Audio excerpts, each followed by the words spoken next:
ආයිබෝවන් යාළුවනේ ඔයාලද මේකත් වෙලා ඉන්නේ on the world YouTube channel එකත් එක්කයි. අද ඔයාලට කියන්නාවේ ස්වීඩනයේ සිද්ධ වෙච්ච අපූරු කතාවක් ගැනයි. ඒ කතාව අහන්න කලින් අපේ channel එක subscribe කරලා ඉදිරියට යමු. වැඩි වෙලා ගන්න නැතුව එහෙනම් අපි වීඩියෝ එකට යමු.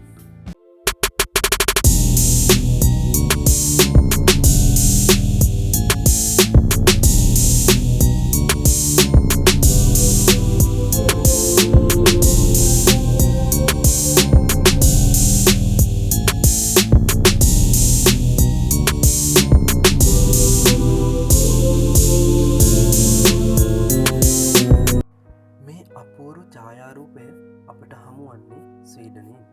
විශාල රථවාහන තදබදයක් එක්ක පාරපුරා වාහන විසිරලා තියෙන මේ ඡායාරූපේ මහා ඓතිහාසික වැදගත්කමක් තියෙනවා. 1967 සැප්තැම්බර් 3 වනදා තමයි මේ ඓතිහාසික දිනය ස්වීඩනයට උදා වෙන්නේ.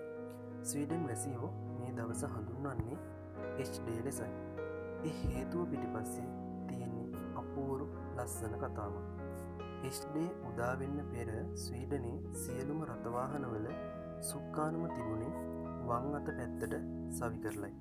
රථවාහන වමෙන් ධාවනය වෙන නිසා සියලුම මාර්ග නීති හැදිලා තිබුණෙත් ඒකට හරියන විදියට. හැබැයි ලෝකයේ පුරා රථවාහනවල සුක්කානුම දකුණට යොදලා නිර්මාණය වීමත් එක්ක බොහෝ රටවල් රථවාහන දකුණින් ධාවනය වීමට සරලන විදියට මාර්ග නීති සකස් කරගත්තා. ස්වීඩනයේ ඒකට එච්චර උනන්දුනේ නැහැ.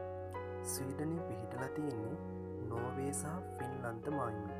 මේ නිසා වසරකට ස්වීඩනය පහු කරලා ඒ රටවල් වලින් මාරු වෙන වාහන ප්‍රමාණය මිලියන 5කට වැඩි. මේ හැම වාහනයක්ම ධාවනය සිදුවන්නේ දකුණින්. මේ තත්ත්වය නිසා වහාම වමෙන් ධාවනය වෙනුවට දකුණෙන් ධාවනයට අවතීර්ණ වෙන්න ස්වීඩනයට අවශ්‍යතාවයක් ඇති වුණා.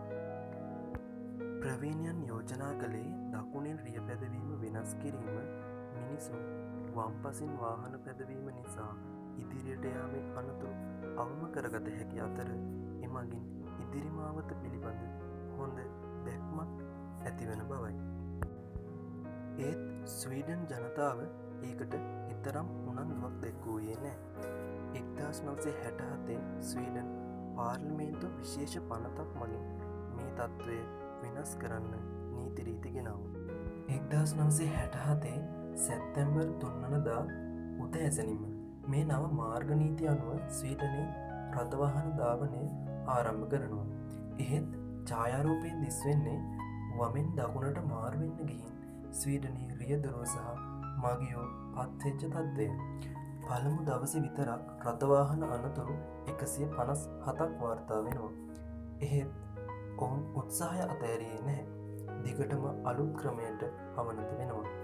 මුලින් අමාරු වැඩක් වගේ පෙනුනට පස්සේ මේ නව මාර්ග නීතිවලට ස්වීඩන් ජනතාව හුරු වෙනවා.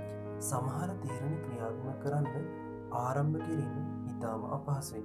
නමුත් ක්‍රියාත්මක කරාට පස්සේ ලැබෙන ප්‍රතිඵලය ඉතාම ඉහළයි. දියුණු වෙනවා කියන්නේ අන්න ඒකටයි. එහෙනම් යාළුවනේ අදට අපි ඔබ සමුගෙන යනවා. මෙවැනි තවත් වීඩියෝ නැරඹීමට අපිව සබ්ස්ක්‍රයිබ් කරන්න අමතක කරන්න එපා.